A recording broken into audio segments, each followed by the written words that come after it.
पहले Asia market की बात करते हैं। तो एशिया मार्केट अगर देखें तो यहाँ पर दबाव नज़र आ रहा है, क्योंकि अभी फिलहाल चाइना ट्रेड डाटा आने वाले हैं, उनको लेकर के यहाँ पर दबाव नज़र आ रहा है। अगर बात करें जापान के मार्केट की तो वो ग्रीन नज़र आ रहा है, लेकिन चीन के और कोरिया के बाजार लाल निशान में नज़र आ रहे हैं, यानी यहाँ पर दबाव है। फिलहाल ग्लोबल मार्केट के क्या संकेत हैं और किस तरह वहाँ की तस्वीर है, और उसके आगे हम जानना चाहेंगे एफआईडीआई में क्या कुछ चल रहा है। साथ ही हमारे भारत के बाजारों में निफ्टी और बैंक निफ्टी में किस तरह की रणनीति अपनानी चाहिए, इस पर भी चर्चा करेंगे। लेकिन नजर डाल लेते हैं ग्लोबल मार्केट पे। पूजा है, पूजा जानना चाहेंगे यूएस मार्केट का क्या हाल। बिल्कुल, यूएस मार्केट से तो अच्छे संकेत मिल रहे हैं। और अगर ओवरऑल अगर आज संकेतों की बात करें तो जो क्यूज आ रहे हैं ग्लोबल मार्केट से वो मिले जुले देखने को मिल रहा है। अभी आपने एशियाई बाजारों की बात की, वहां से जो संकेत हैं वो कमजोरी के दिखाई दे रहे हैं। अगर गिफ्ट निफ्टी देखेंगे तो करीब 50 अंक नीचे गिफ्ट निफ्टी कारोबार कर रहा है। और चाइना में महंगाई के आंकड़े आने हैं जिसमें कि डिस्फ्लेशन के नंबर्स देखने को मिल सकते हैं। तो उस पर हमारी नज़र रहेगी। और उसी के पहले हम देख रहे हैं कि एशियन मार्केट फिलहाल कमजोरी के साथ कारोबार कर रहे हैं। एक जापान के बाजार को छोड़ दें जो कि मामूली करीब 60 अंक ऊपर है, लेकिन बाकी सभी इंडाइसेस लाल निशान में ट्रेड कर रहे हैं। अगर यूएस के मार्केट्स पर नज़र डालें तो वहां से संकेत काफ़ी अच्छे मिल रहे हैं। डाउ जोन्स में हमने देखा कि करीब 400 अंकों की तेज़ी देखने को मिली और 15 जून के बाद सबसे अच्छा दिन था डाउ जोन्स के लिए। S&P 500 और नैस्डैक इंडेक्स में भी जो इतने दिनों से गिरावट देखने को मिल रही थी, वहां पर भी कभी कहीं ना कहीं वो गिरावट का दौर में एक ब्रेक लगा और कल जो क्लोजिंग हुई वो पॉजिटिव क्लोजिंग ही देखने को मिली। इस बीच वहां पे जो अर्निंग सीजन आ रहे हैं वो काफी मजबूत हैं और उसका असर हम लगातार यूएस के परफॉर्मेंस पर देख रहे हैं, यूएस मार्केट की परफॉर्मेंस पर। एक कंपनी की बात करें, शेग ने अपने नतीजे घोषित किए जिसके बाद स्टॉक में 25% की बढ़त देखने को मिली है। तो अर्निंग सीजन काफ़ी अच्छा जा रहा है। ज़्यादातर जो नतीजे हैं वो अनुमान से बेहतर नज़र आ रहे हैं। इसका असर हम यूएस मार्केट में देख रहे हैं। लेकिन इस बीच कुछ बहुत इंपॉर्टेंट आंकड़े भी आने वाले हैं। गुरुवार को सीपीआई के आंकड़े आएंगे यूएस में, जिसको कि काफ़ी कीनली वॉच किया जाएगा, क्योंकि फेड के ऑफिशियल्स की तरफ से लास्ट पॉलिसी भी जो हुई थी उनका बार बार ये कहना था कि अब आगे के जो डिसीजंस हैं वो डेटा ड्रिवन रहेंगे। जिस तरह के आंकड़े आते हैं उस पर ब्याज दरों में निर्णय निर्भर करेगा। और इस बीच फेड ऑफिशियल के कुछ बयान भी आ रहे हैं। Federal reserve governor Michelle bowmen का बयान, उन्होंने कहा कि महंगाई में कमी बरकरार रखने के लिए उन्हें आगे भी ब्याज दरों में कुछ बढ़त करने की जरूरत पड़ सकती है। और ये पूरी तरह से डिपेंड करेगा कि अब आगे महंगाई के आंकड़े कैसे देखने को मिल रहे हैं। तो उसको कमी बरकरार रखने के लिए, डाउन ट्रेंड बरकरार रखने के लिए महंगाई के आंकड़ों में, ब्याज दरों में हो सकता है कि आगे और बढ़त देखने को मिले। तो ये कुछ कॉमेंट्स निकल कर आए और उसका असर फिर हमने बॉन्ड मार्केट्स और कमोडिटी मार्केट में भी देखा। एक बार यूरोप के बाजारों को देखें तो वहां पर फ्लैटिश ही कारोबार देखने को मिला, लेकिन बॉन्ड यील्ड्स जो है वो 4% के ऊपर अभी भी बरकरार हैं।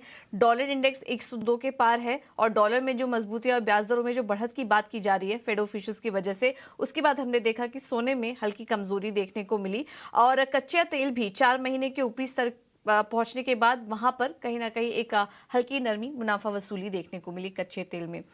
तो ओवरऑल अगर बात करें तो क्यूज ठीक ठाक ही हैं। ज्यादा कुछ एक्शन, कुछ बड़ी खबर यहाँ पर निकल कर नहीं आ रही है। आगे कुछ बड़े इकोनॉमिक डेटा आने वाले हैं, उस पर हमारी नजर बनी रहेगी। लेकिन चलिए अब आगे बढ़ते हैं और एफआईआई और डीआईएस के आंकड़े क्या कह रहे हैं एक बार ये भी देख लेते हैं। और कैश मार्केट की बात करें तो एफआईआई ने बिकवाली की, 1890 करोड़ का आंकड़ा था बिकवाली का। लेकिन डीआईएस की तरफ से खरीदारी देखने को मिली, 1080 करोड़ की खरीदारी का आंकड़ा है। इंडेक्स फ्यूचर में मामूली खरीदारी का आंकड़ा नजर आ रहा है 636 करोड़ का, और इंडेक्स ऑप्शन में 1734 करोड़ की यहाँ पर खरीदारी का आंकड़ा इस वक्त निकल कर आ रहा है। तो ये हैं कुछ एफआईआई और डीआईएस के आंकड़े। और कल के दिन तो हमने देखा कि भारतीय बाजारों में एक हरे निशान में निफ्टी बंद हुआ, लेकिन बैंक निफ्टी में हल्की वीकनेस हमने देखी। तो आज के लिए सेटअप कैसा नजर आ रहा है उसको समझने के लिए एक बार एफएनओ सेटअप समझ लेते हैं। और हमारे साथ फोन लाइन पर डिम्पी कालरा जुड़ चुकी हैं। डिम्पी, गुड मॉर्निंग, बताइए। गुड मॉर्निंग पूजा। हम कई दिनों से आपके सामने यही बात रख रहे हैं कि इस मार्केट के अंदर अभी चर्निंग चल रही है और ये शायद थोड़ा और अभी कंटिन्यू होती हुई दिखे। आपने नोटिस भी किया है, ना ही सपोर्ट टूटे हैं, ना ही भी मार्केट ने रेजिस्टेंस को पार किया है। तो अगर आज का दिन भी आप गिफ्ट निफ्टी के हिसाब से चेक कर रहे होंगे तो एक डल डे साबित हो सकता है। एक्चुअली में बैंक निफ्टी की तरफ से पूरा सपोर्ट नहीं मिल रहा। कल भी बैंक निफ्टी दिन भर 44,800 के इर्द गिर्द घूमता रहा और कई बार हमने आपसे बात रखी है कि 44,800 मार्केट के लिए एक मेक ब्रेक लेवल है। इसके जितना हम ऊपर जाएंगे उतना स्ट्रांग हो जाएंगे, उसके जितना नीचे रहेंगे तो ये ओवरऑल मार्केट्स को भी वीक करने की कैपेसिटी रखता है, क्योंकि इसका एग्रेशन काफी है। अब हमको करना क्या चाहिए? जिनके पास देखिए पुरानी शॉर्ट की पोजीशंस हैं, उनको अपना 650 का यानी 19,650 से लेके 850 की रेंज के बीच का एक स्टॉप लॉस लगा के रखना चाहिए। वो सिस्टम में बरकरार रहें, क्योंकि मार्केट के पास अभी भी ऐसे ट्रिगर या ऐसा डाटा नहीं फॉर्मेशन हो रहा जिसकी वजह से लगे कि ये एकदम से ऊपर आ जाएगा। दूसरा, जिनके पास लॉन्ग पोजीशंस हैं उनको 19,300 और 19,500 अपने कंफर्ट के अकॉर्डिंग तो वो अपने स्टॉप लॉसेस लगा के रखें। तो दोनों ही अपने स्टॉप लॉसेस को लगा के रखें। जिस रेंज का ब्रेकआउट या ब्रेक डाउन होगा उस तरफ के लोगों को बाहर जाना होगा और उनका रिवॉर्ड दूसरे तरफ के लोगों को मिलेगा। सेम विद बैंक निफ्टी 44,800 के ऊपर जितना बैंक निफ्टी के अंदर समय निकालेंगे उतनी स्ट्रेंथ लेके आएगा, लेकिन ध्यान रखा जाए 45,200 तक की ही अभी फिलहाल ताकत है इसमें। दूसरी बात, अगर 44,800 के हम नीचे रहते हैं तो कम से कम 300 पॉइंट और लुढ़क सकते हैं, यानी कि हम 44,500 तक चले जाएंगे। रही बात इस ट्रेड के अंदर, अगर आप ऑप्शंस में काम करना चाहते हैं तो सीधा नेकेड फ्यूचर या नेकेड कॉल्स पुट ना खरीदें, कोशिश करें हेज करें, नहीं तो राइटिंग करना सीखें। मान लीजिए रेंज का मार्केट है, कॉल और पुट दोनों को बेचा जा सकता है, या बुल स्प्रेड या बीयर स्प्रेड्स बनाए जा सकते हैं, जिससे कि पैसा आराम से मिल जाएगा। तो इसलिए इंडाइसिस से बहुत बड़े एग्रेशन या बहुत बड़े मूव के भी उम्मीद ना करें। जो भी होगा अभी वो स्टॉक्स के अंदर ही होगा, और आप अभी भी देख पा रहे हैं अर्निंग्स की वजह से स्टॉक स्पेसिफिक एक्शन अभी भी जारी है मार्केट में। बिल्कुल, तो मार्केट आज लो हो सकता है, डिम्पी बता रहे हैं, इसीलिए थोड़ा सा संभलने की ज़रूरत है। और सपोर्ट और रेजिस्टेंस जो आपके सामने है 19,400 से 19,300, और साथ ही रेजिस्टेंस 19,650 से 19,800। थोड़ा सा संभल कर आज ट्रेड करने की ज़रूरत है। ये रणनीति डिम्पी की। शुक्रिया डिम्पी इस पूरी जान लेते हैं कि आज कौन कौन से शेयर पर ट्रेड करना चाहिए। और हमारे साथ मेहमान है अजय मिश्रा। Good morning. जानना चाहेंगे अजय जी, आज कौन कौन से पिक्स आप ले रहे हैं और कौन कौन से शेयर हैं जिन पे ट्रेड करना चाहिए? Good morning sir. देखिए, जिस तरीके से अभी मार्केट में 2 दिन रिकवरी देखने को मिली है, स्टॉक स्पेसिफिक एक्शन एनीवे ठीक रहा है, बावजूद मार्केट बहुत प्रॉफिट टेकिंग का टोन। मुझे लगता है कि थोड़ा सा रेंज बाउंड रह सकता है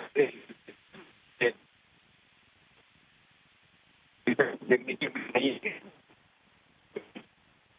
तो निफ्टी में 300-450 का जोन ये सपोर्ट एरिया की तरह करेगा, और वहीं पे 19,650 काफी मेजर रेजिस्टेंस है, उसको क्रॉस करेंगे तब जाके करीब 16,800-19,800 के लेवल्स खुलते हुए नजर आएंगे। सिमिलरली 44,200 टू 44,500 ये बैंकिंग में मेजर सपोर्ट एरिया की तरह करेंगे, वहीं पे 45,200 से लेकर 45,500 के रेजिस्टेंस है। तो considering the market tone, stock specific जहाँ पे ट्रैक्शन अच्छा दिख रहा है उसी पे आप कंटिन्यू करिए। तो पहला नाम होगा मदरसन का। यहाँ पे काफी अच्छा कंसोलिडेशन देखने को मिला है हाल फिलहाल में, और मुझे लगता है कि यहाँ से एक अच्छा मूव देखने को मिल सकता है इसमें। तो 96 के स्टॉक के साथ करीब 104 तक के टारगेट के लिए इसको आप लॉन्ग कर सकते हैं। साथ ही साथ आरईसी, जहाँ पे कल एक फ्रेश ब्रेकआउट आया है अपने रिकॉर्ड हाइस पे, एनीवे स्टॉक ट्रेड कर रहा है, वॉल्यूम्स काफी स्ट्रॉन्ग है, तो यहाँ पे करीब 2-4 के स्टॉप लॉस के 224 तक के टारगेट के लिए लॉन्ग कर सकते हैं आप।